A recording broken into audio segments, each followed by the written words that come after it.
बताइए सर, क्या नाम है आपका? सत्यन नागवंशी। अच्छा, क्या करते हैं आप? पत्रकारिता करते हैं। पत्रकारिता में आपको क्या चैलेंजेस फेस करने पड़ रहे हैं, ये बता दीजिए पहले। देखिए, ग्रामीण पत्रकारिता में बहुत सारे चैलेंजेज है। आप केवल इतना जानिए कि ग्रामीण क्षेत्रों में आप अगर कवरेज करने के लिए जाते हैं तो बहुत सारी दिक्कतों का सामना करना पड़ता है। धमकियां मिलती हैं, लोग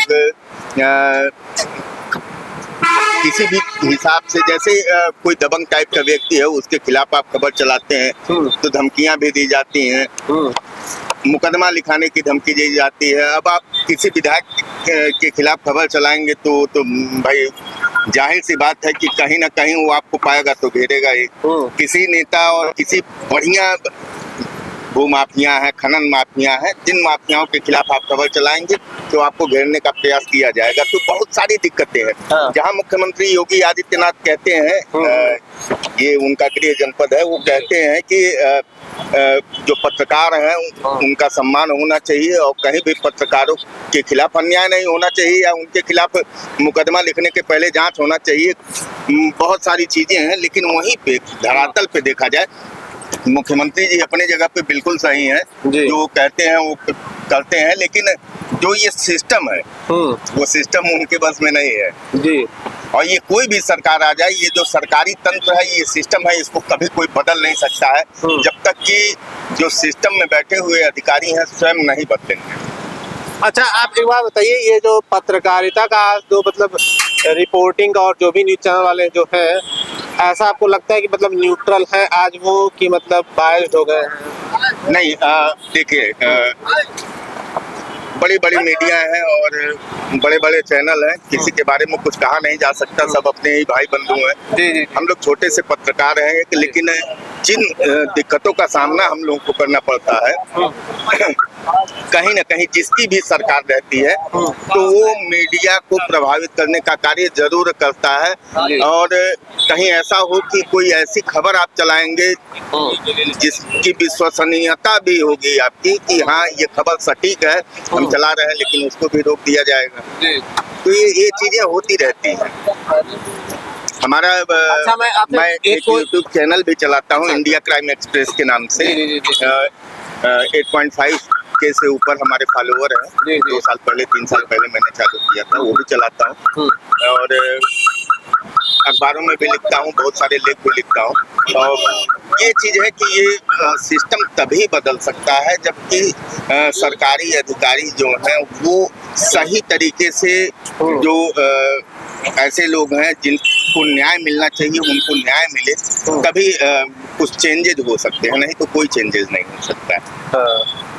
अच्छा, मैं आपसे एक क्वेश्चन पूछूंगा, वो मतलब आपके थिंकिंग के ऊपर बेस्ड है।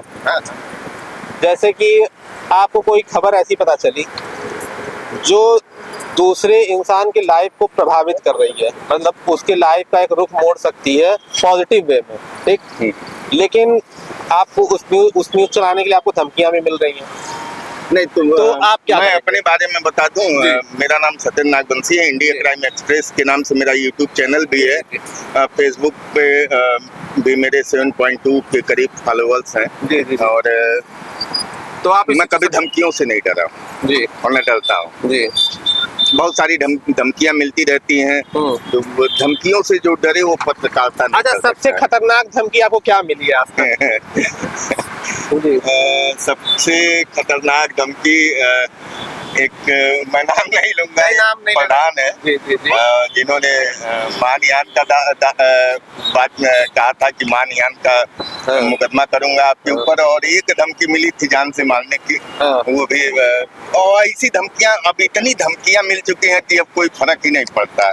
अकेले चलता हूँ, कोई दिक्कत नहीं है। जिस दिन ईश्वर लिखे रहेंगे उस दिन हमारे जीवन का अंत हो जाएगा, लेकिन बार बार नहीं मरना है, मरना एक ही बार है। अच्छा, आपको कभी ऐसा लगा कि कोई आप खबर चला दिए हो और उसके बाद आपको लगा हो कि नहीं अब तो मैंने गलती कर दी है, इसमें हमको धमकियां मिल रही है? अगर पत्रकार सही है जी तो वो 5 चीजों का हमेशा ध्यान रखेगा, कब, क्यों, कैसे, कहाँ, किस लिए। तो जब आपको पूरी डिटेलिंग होगी, सारे साक्ष्य एविडेंस आपके पास होंगे, तो आपकी खबर को कोई काट ही नहीं सकता। तो मेरे साथ ऐसा कभी हुआ नहीं है। अच्छा अच्छा अच्छा। जी। अगर फ्यूचर में आपके साथ होगा तो आप डरेंगे या फिर नहीं, धड़क नहीं, चलाएंगे उस खबर को? कोई भी ऐसी खबर होगी जो लगेगा कि ये जनता को दिखाना चाहिए, अवगत कराना चाहिए। अभी आपके गोरखपुर और पिपराइच विधानसभा क्षेत्र में बहुत सारी जगहें ऐसी हैं जहाँ पे बिजली का अभाव है। आज़ादी के बाद से बिजली नहीं मिल रहा है, कई लोगों ने शिकायत किया है। उन जगहों पे जाऊंगा और देखूंगा, और थोड़ा सा बिजी शेड्यूल रहता है, लेकिन उसके बाद भी मैं जाऊंगा और देखूंगा। अगर जो तथ्य निकल के आया कि हाँ ऐसी जगहें हैं, तो ये चीजें जनता को पता होनी चाहिए। ये चीजें मुख्यमंत्री योगी आदित्यनाथ को भी पता होनी चाहिए कि उनके गृह जनपद में ऐसी भी जगहें हैं जहाँ पे ऐसी चीजें हो रही है, और या किस कारणवश हो रही है, ये जानने की जिम्मेदारी हमारी नहीं है जी। ये जानने की जिम्मेदारी शासन प्रशासन की है। हमारी जिम्मेदारी दिखाने की है। दिखाने की जी। तो और अच्छा, ये जो प्राइमरी स्कूल जो है, हमारे सरकारी प्राइमरी स्कूल, उस बारे में क्या कहेंगे? देखिए, इस समय जो व्यवस्था है सरकारी स्कूलों की, वो पहले की अपेक्षा बहुत सुदृढ़ हुई है। पढ़ाई लिखाई और जो ये कंपोजिट किया मर्ज हो रहा है, वो ये सही है कि मर्ज होना चाहिए, क्योंकि जब बच्चे ही नहीं रहेंगे तो वहाँ पे टीचर रख के कोई फायदा नहीं है। तो उसमें कहीं कोई गलती नहीं है। अगर बस ये है कि बच्चों को थोड़ी सी दिक्कतों का सामना करना पड़ेगा, लेकिन ऐसा भी है कि बच्चे जा सकते हैं। इतनी भी दूरी नहीं है, डिस्टेंस नहीं है कि एक गांव से दूसरे गांव बच्चे खेलने के लिए एक गांव से तीसरे गांव चले जाते हैं। सरकारी स्कूल की फैसिलिटी और प्राइवेट स्कूल की फैसिलिटी में आपको अंतर दिखता है या नहीं दिखता है? नहीं, देखिए, प्राइवेट स्कूल के लिए बिजनेस है, शिक्षा एक बिजनेस है, जबकि सरकारी स्कूलों के लिए शिक्षा जो है वो इसलिए है कि जो ऐसे लोग हैं जिनको मतलब पैसे का अभाव है, उनको शिक्षा प्रदान किया जा सके। तो सरकार की मंशा ये अच्छी है, और मैं तो ये चाहता हूँ कि जितने भी सरकारी अधिकारी हैं उनको अगर जो ये कह दिया जाए कि आपके बच्चे केवल सरकारी स्कूलों में ही पढ़ेंगे, तो ये प्राइवेट स्कूलों का जो गोरख धंधा चल रहा है, इसको बंद किया जा सकता है। देखिए, पढ़ाई के नाम पे जो जनता है उसको क्या चाहिए? 3 चीजें उनको बहुत जरूरी है: चिकित्सा सेवा, और शिक्षा।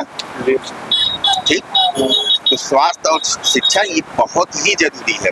अगर शिक्षित समाज नहीं रहेगा, आप आए दिन देखते हैं कहीं भी देहात में, गांव में मार झगड़ा बवाल होता रहता है। ये केवल एक ही चीज है, शिक्षित ना होना। शिक्षित होने के साथ साथ अपराध की घटनाएं कम हो जाएंगी। जी। जब आदमी शिक्षित रहेगा तो अपराध की घटनाएं कम हो जाएंगी। तो इन चीजों पे, चिकित्सा और शिक्षा, इन चीजों पर विशेष ध्यान देने की जरूरत है सरकार को। और अगर ये लागू हो जाए कि जो भी सरकारी अधिकारी हैं, डीएम है, एसएसपी हैं, जो भी हैं, इनके बच्चे भी सरकारी स्कूलों में पढ़ेंगे, तो सरकारी स्कूलों का उस समय हाल आप देखिए कि क्या हाल होगा सरकारी स्कूलों का। जी। प्राइवेट स्कूल फिर सरकारी स्कूलों में नहीं लग पाएंगे। जी जी। खैर, हम लोग तो कई सारे खबरें चलाते रहते हैं, लेकिन ये चीजें सरकार को ध्यान देनी है कि ये चीजें होनी चाहिए।